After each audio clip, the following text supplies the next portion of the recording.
Today on Touching Lives. There is a Father in heaven who loves you. You can't do one thing that will make him not love you. You can't do one thing so bad, he'll love you any less than he loves you right now. You can't do one thing so good, he'll love you more than he loves you right now.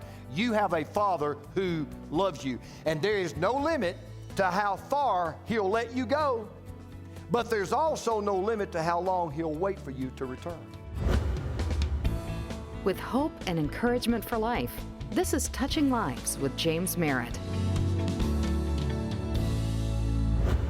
Today we're going to be looking at the parable of the prodigal son. If you brought a copy of God's Word, it's in the Gospel of Luke. There are 4 Gospels, Matthew, Mark, Luke, John. It's in Luke, the 15th chapter, if you'd like to look it up. It is the longest parable that Jesus ever told. It has more dialogue than any other parable. It's one of those stories, and you know, there's not a lot of these, but it's one of those stories, you never get tired of retelling this story. And you never get tired of rehearing this story. And what I love about this story is it can relate to anybody in any culture or any setting. Now, you cannot understand the story unless you understand the setting of the story, because that's crucial to knowing what this story is all about. So let's pick up in verses 1 and 2. This is who Jesus told the story to. Now, the tax collectors and sinners were all drawing near to hear him. And the Pharisees and the scribes grumbled, saying, "This man receives sinners and eats with them." So he told them this parable. Jesus is trying to get both these tax collectors and these sinners. He's trying to get these Pharisees. He's trying to get the religious crowd and the non-religious crowd to focus on God and say, let me tell you the kind of God that God really is. And the Father and his relationship is the central teaching of this parable. So this is what I want you to take out the door this morning. This is our key takeaway. You ready? This is so good. The Father's door is always open, and the Father's message is always welcome. The Father's door is always open, and the Father's message is always welcome. Now, one of the reasons I love to preach this parable is because, unlike a lot of passages of Scripture, I have to really work hard to kind of divide it up and see how it flows. This parable is very easily. It breaks down into 3 separate parts that give us 3 separate truths about this wonderful Father who is none other than God himself. So 3 things I want you to write down this morning. Number 1, this is what we're going to learn from the parable. Number 1, the Father loves us even when we rebel against him. The Father loves us even when we rebel against him. Now, the story begins with a son. He evidently had a good home. He had a wonderful father. He had everything in life that he needed that you could ever want, but somehow, and this happens with kids, the root of ingratitude had bloomed into the fruit of rebellion. Verse 12, and the younger of them said to his father, "Father, give me the share of property that's coming to me," and he divided his property between them. Now, you have to understand Jewish law to understand what this son was doing. The Jewish law was very clear. The oldest brother was supposed to get 2/3 of the father's inheritance, and the youngest son would get 1/3. That's the way it worked. So if you had 2 sons, the older son would get 2/3 if the dad died, and the younger son would get 1/3, okay? So he goes to his dad and he says to his dad, he says, "Give me the share of property, that is 1/3 of this belongs to me, and I want it now." Well, there's only one catch. In order to inherit something, somebody's got to die. So what he was really saying in effect to his dad was, "I wish you were dead. Because I'd rather have what you have than have who you are. I'd rather have your riches than have your relationship." If you're a mom or a dad this morning, could you imagine hearing anything more devastating than that? Can you imagine what it would be like to talk to one of your children over the phone and they get so angry they say, "I wish you were dead," and at the moment his son came to him and said, "I want what I've got coming to me, and I want it right now," at that moment, he had dishonored his father, he had disgraced his father, he had disowned his father. Now, back in that day, it's not like it is today. Back in that day, any normal father, you know what they would have done? They would have slapped that son across the face, kicked him out of the house. They would have called the entire community together, and they would have said, "This man is no longer my son. You are never to speak to him again. You're never to welcome him into your home again. He is absolutely persona non grata in my house and in this community." But the dad doesn't do that. He does something that no Middle Eastern dad would have ever been expected to do. He ignores the insult, and he does the unthinkable by granting his son's request, and he knows it. He does this knowing full well what's going to happen. He knows that the path that this boy is about to take is littered with landmines of heartbreak and hurt and helplessness. And where the son loved the stuff more than he loved his dad, the dad was saying to the son, I love you more than I love my stuff. And I can see that scene right now. The tears are falling to the ground. And the broken pieces of his heart are falling to the floor, but he sends his son on his way. Now, as we've all probably found at one time or another, when we decide to go down the wrong path, at first the wrong path is a lot of fun. And at first the wrong path is pretty cool. And at first the wrong path is pretty exciting. And things seem to go as planned because we pick up the story in verse 13. Not many days later, in other words, this young man doesn't let any grass grow under his feet. He's already getting with it. The younger son gathered all he had, took a journey to a far country, and there he squandered his property in reckless living. And when he had spent everything, a severe famine arose in that country, and he began to be in need. So he went and hired himself out to one of the citizens of that country, who sent him into his fields to feed pigs. And he was longing to be fed with the pods that the pigs ate, and no one gave him anything. If you don't get anything else, if you're under the age of 21, I want you to listen to what I'm about to tell you. The world will take everything that you have and give you nothing that you need. The world will take everything that you have and it will give you nothing that you need. This boy had lost everything except one thing: the love of his father. That's one great thing about mom and dad, isn't it? No matter what, they'll love you. Whole world walks out, mom and dad will walk in. Nobody else will be there for you. A loving mom and dad, they'll be there for you. And see, there's one thing that's true. I want you to listen to this. There's some of you out here this morning, I don't know who you are, I don't know where you are, I don't know how you even got to where you are today, but I want you to hear me. There is a Father in heaven who loves you. You can't do one thing that will make him not love you. You can't do one thing so bad, he'll love you any less than he loves you right now. You can't do one thing so good, he'll love you more than he loves you right now.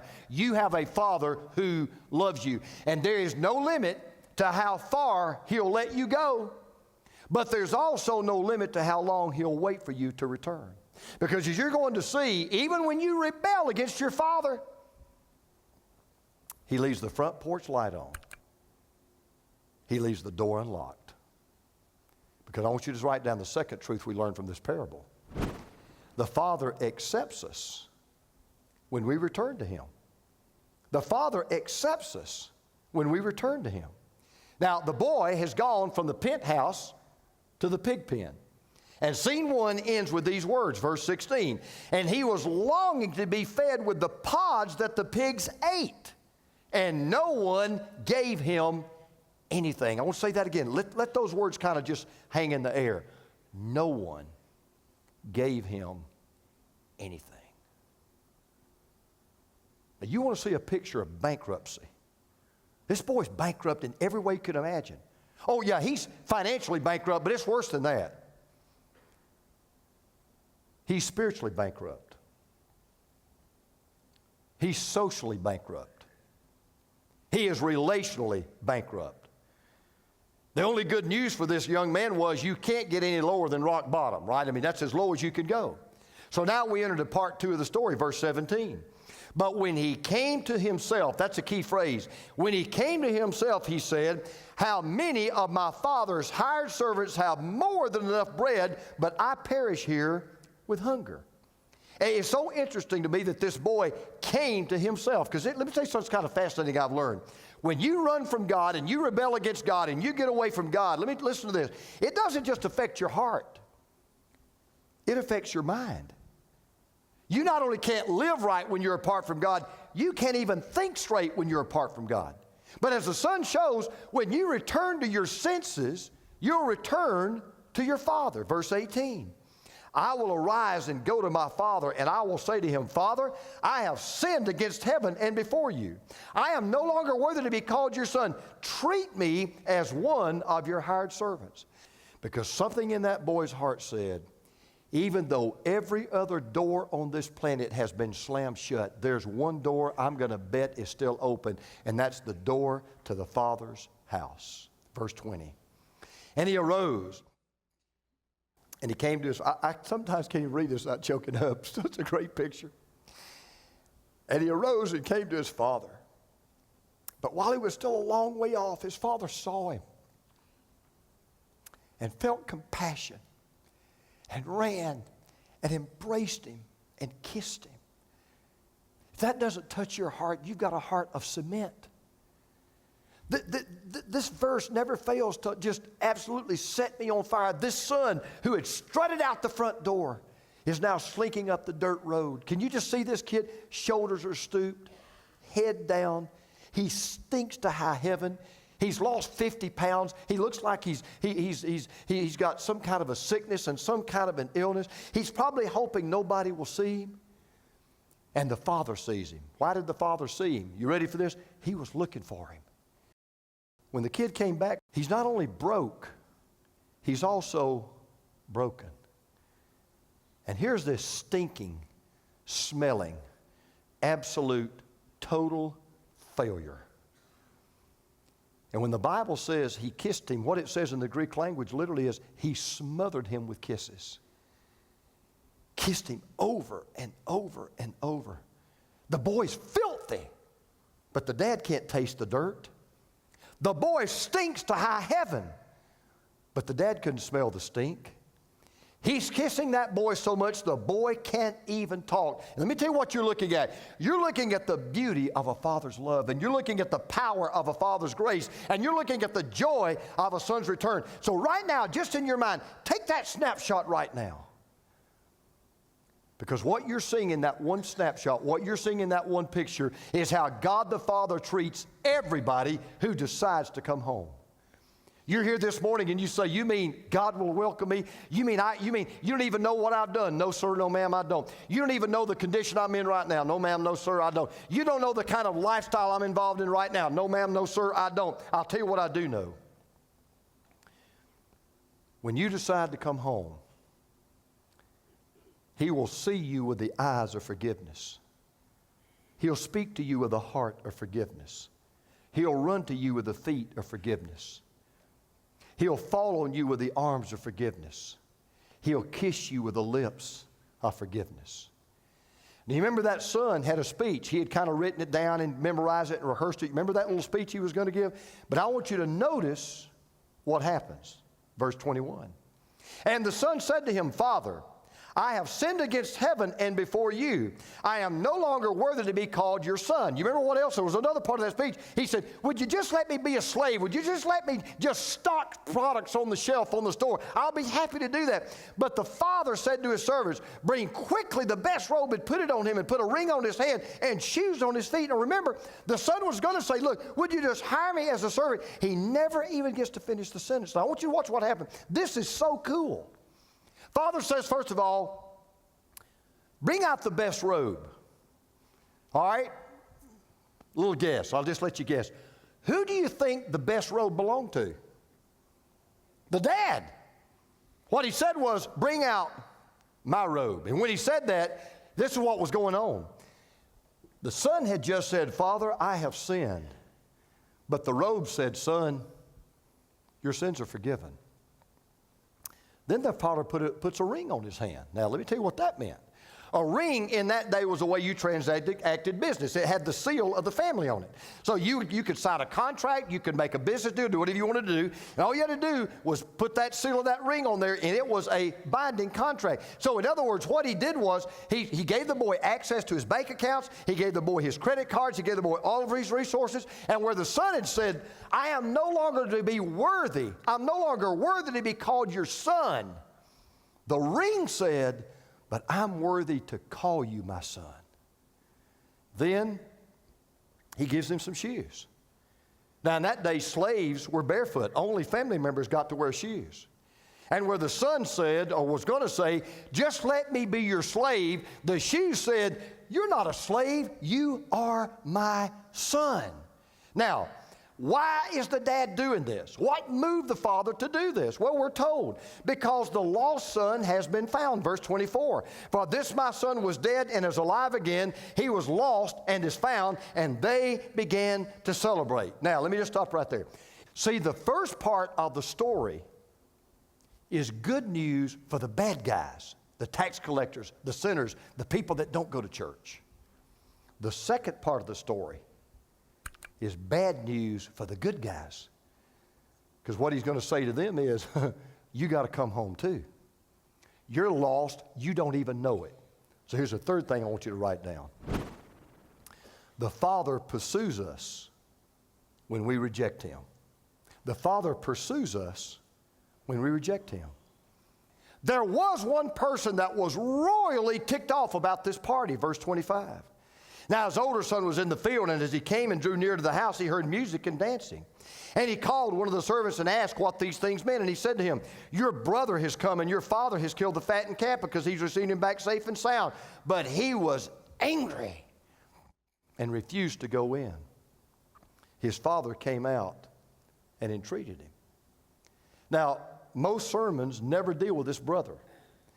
And can I be honest? For those of us in this room who, at least the outside world would say we're religious, you know, and we're churchgoers, quite frankly, this is the part of the story that's most important to us. I don't want you to focus on the first part of the story. I want you to focus on this part of the story, because this son is so angry. He is so mad, he takes the radical step of breaking the relationship with his father. Because for a son to refuse to go to any party or any banquet where the father was the host was an unspeakable public insult. You just didn't do that. It was a slap in the father's face. Now, the question is, why was this brother so angry? What was it that had so royally ticked him off? Well, he pretends it's because he thinks the father's being unfair. He thinks the father is being unjust, verse 29. But he answered his father, look, these many years I have served you. Now watch this. And I never disobeyed your command. Yet you never gave me a young goat that I might celebrate with my friends. Now watch what this boy was saying. It is one thing to say to your dad and your mom, I have been a good son. I have been a good daughter. That's one thing. It's another thing to say, I have been a perfect son. I have been a perfect daughter. He says, I have never disobeyed one of your commands. And you know what that father should have said? You know what I would have said? I would have said, you just did. I invited you to the party, and for the first time, at least in your mind, you said no. But see, here's the point. Let's just say it was true. Let's just say what that boy said was true, which was not true, because there's no perfect son, there's no perfect daughter. Let's just say he had never in his life ever disobeyed one command his father had ever given. Let's just say that's true. Here's something that boy didn't understand.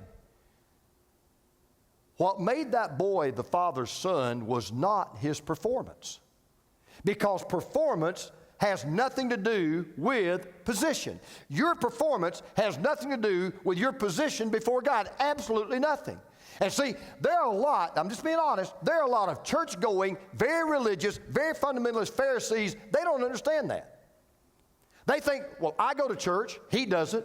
I give money to the church, he doesn't. I serve on a praise team, he doesn't. I help park cars, he doesn't. I serve in the food pantry, he doesn't. I go on mission trips, he doesn't. And we get this idea, I really ought to kind of have a step up with God. And it's really interesting, if you think about it, neither son wanted to be at this party, neither one of them. The younger son, he was embarrassed because he didn't think he deserved to be there. The older son, he's ticked off because he didn't think he ought to be there either. He didn't even think there ought to be a party. But that wasn't the real problem with the older brother. You want to know what the real problem was? Verse 30. But when this son of yours came, who has devoured your property with prostitutes, you killed the fattened calf for him. And the brother, listen to this, the brother does exactly what self-righteous people love to do. They love to compare themselves with people they consider to be unrighteous. See, here's what self-righteous people do. Self-righteous people look out the window at unrighteous people. And they don't understand how they could ever be right with God. And then they look in the mirror and see themselves, and they don't understand why they need to get right with God. It's the same attitude we have when we say, let's be honest, we love homosexuals. We love adulterers. We love fornicators. We just don't want them in our church. We don't want them here. We don't want to deal with we don't want to deal with their issue. When I want to tell you, if there's one place that anybody on this planet outside of God and outside of the family of God ought to feel welcome, it ought to be right here in this building.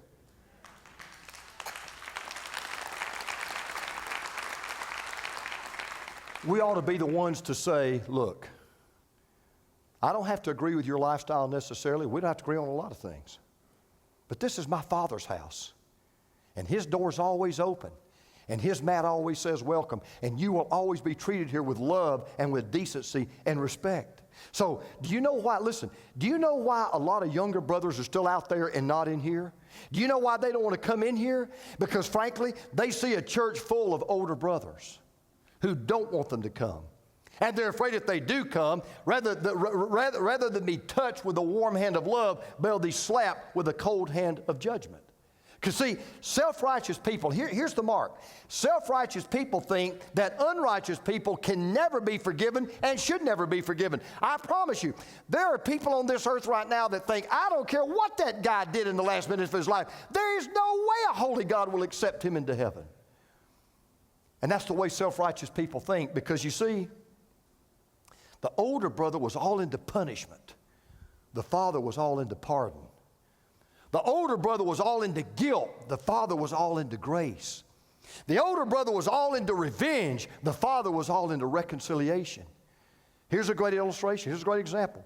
When I heard, as you did, that Osama bin Laden had been killed, I'm going to confess to you, my very first reaction, I was happy. I'm telling you. My very first reaction was joy. My very first reaction was, go USA. Glad we got him.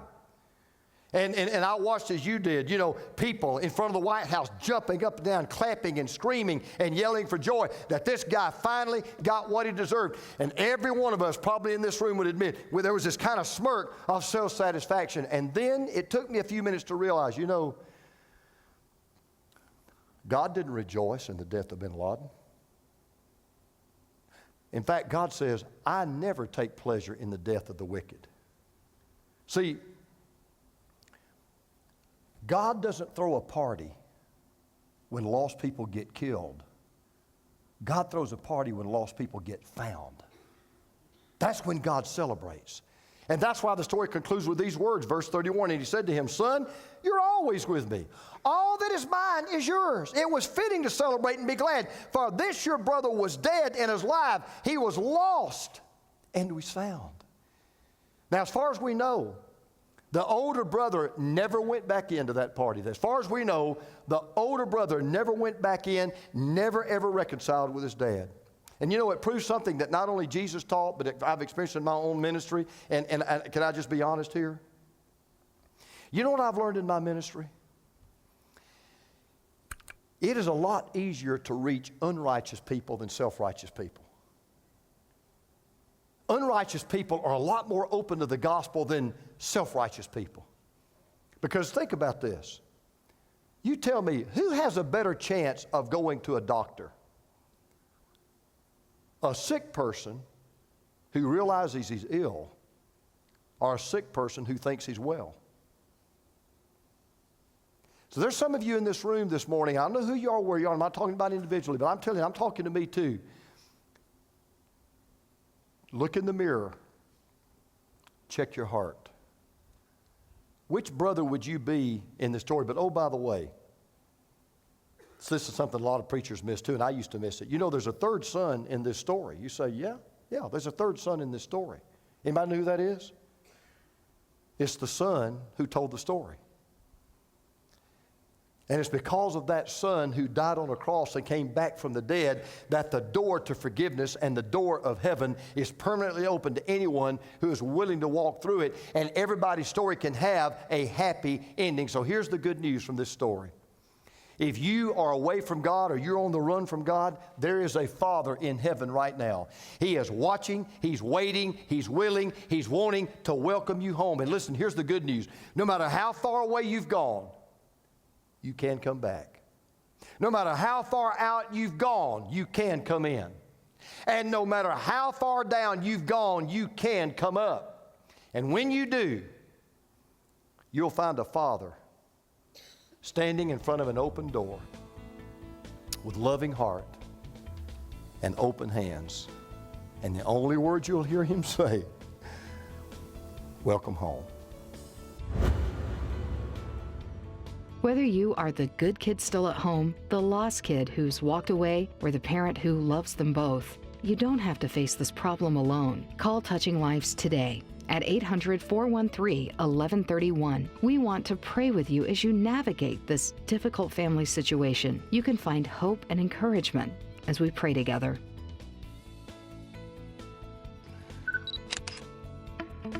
Whether in the world of entertainment or education, storytelling is one of the most powerful forms of communication known to man. Jesus knew this. He often told stories as He taught during His years of ministry on the earth. He used parables to give us insight into God, His kingdom, and how we should represent Him and His kingdom as followers of Christ. In the series Snapshots, Dr. Merritt takes a fresh look at 8 of Jesus' parables and highlights their importance to us today. Discover new insights from these timeless messages and learn to see the world through the lens of grace. Order your copy of Snapshots by calling 800-413-1131 or go to touchinglives.org.